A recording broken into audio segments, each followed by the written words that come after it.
You almost knocked my cart over. I said excuse me. It was an accident. Oh, the only accident is letting you into this country. I'm sorry, what? You heard me. Go back where you come from. I said excuse me. Why are you being so rude? This is America. You just get your stuff and get out of here. No, I'm not. This is my country too. Oh, no, it's not. Just go back where you come from. Oh, hell no. This is the cat call, and I'm definitely calling this shit out.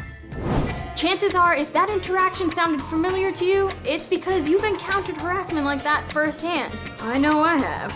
Or because you recognize it from the viral video that it's from.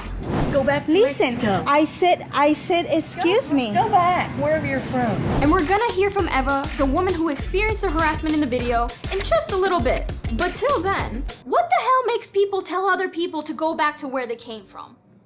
Xenophone. Okay, can we do xenophobia, please? Xenophobia? Zootopia.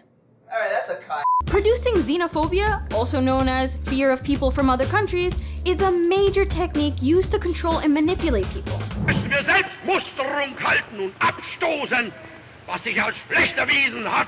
As illegal immigrants are 3 times as likely to be convicted of murder as members of the general population.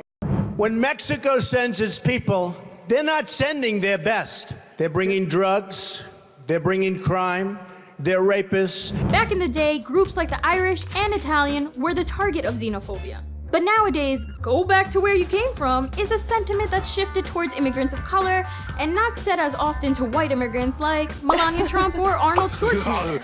Even though white immigrants continue to come to this country like the 50,000 undocumented Irish currently living in the US. And when you think of it, what's so different from Melania and my mom? Ya te he dicho que no más. Deja eso ahí. There seems to be a bias against what languages outside of English we find acceptable to be spoken out loud. Because we don't hear people getting upset when folks are speaking Italian, French, Klingon. Oh, side note, Klingon is very hard. Mad props to the Star Trek actors for learning that, because that shit is on another level. Where was I? Fear! Fear, okay. Fear is the reason why many of us believe immigrants commit the most crimes, when in reality, contrary to what the media tells us, native residents are more likely to commit crimes than immigrants.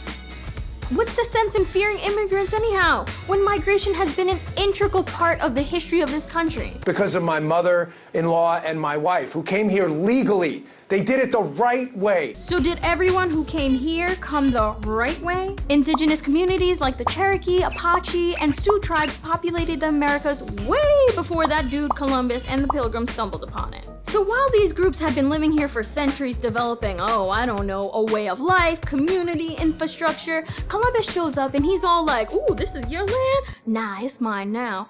And then when the Pilgrims arrived, who were, mainly looking to better their financial opportunities, they were all like, ooh, I likey this.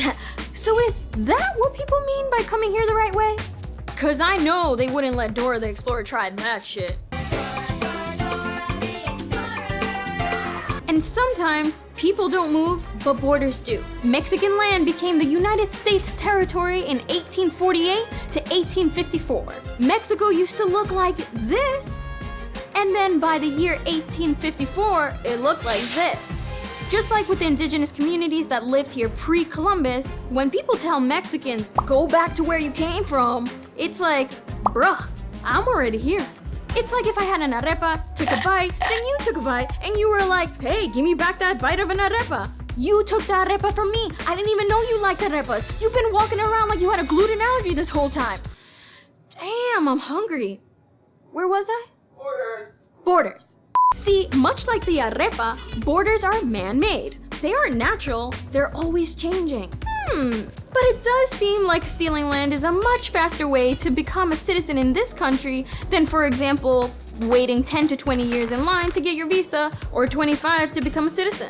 I'm not really sure what the right way to come here is, but what is clear is that just because something's legal doesn't always mean it's right. We've legalized things in the past that we consider pretty inhumane today. At the end of the day, what's so different about the Pilgrims who came from England and my mom and dad who came from South America?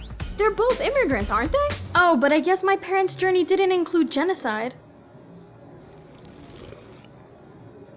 Ultimately, I think that if we actually knew the history of this country, Yes, the good, the bad, and the ugly, perhaps we wouldn't be so easily guided by fear, but instead guided by the appreciation for those that we're told to fear. Because this nation wouldn't be what it is today without the free labor of enslaved Africans or the migration of immigrants, documented and undocumented, whose contributions we still benefit from today. So next time someone tells you or you hear someone say, go back to where you came from, like what happened to Eva, well actually, I'll let her tell you what to do. It is unacceptable to have these things happen to anybody. We should not let this happen. If you ever go through this, if you ever see somebody going through this, approach them.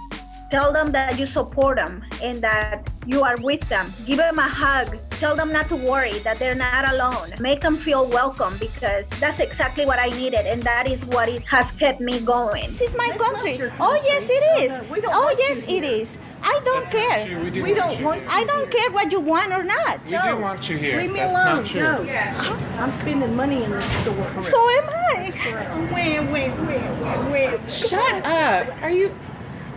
Does she honestly still have a right to be here? Okay. I'm gonna have to ask you what you mean. Whew, that was a tough episode, but we're not done just yet. I would love to hear if you or a loved one was told to go back to where you came from, how did that make you feel? What did you do? And did you wish that others would have done something to support you? Let me know in the comments down below.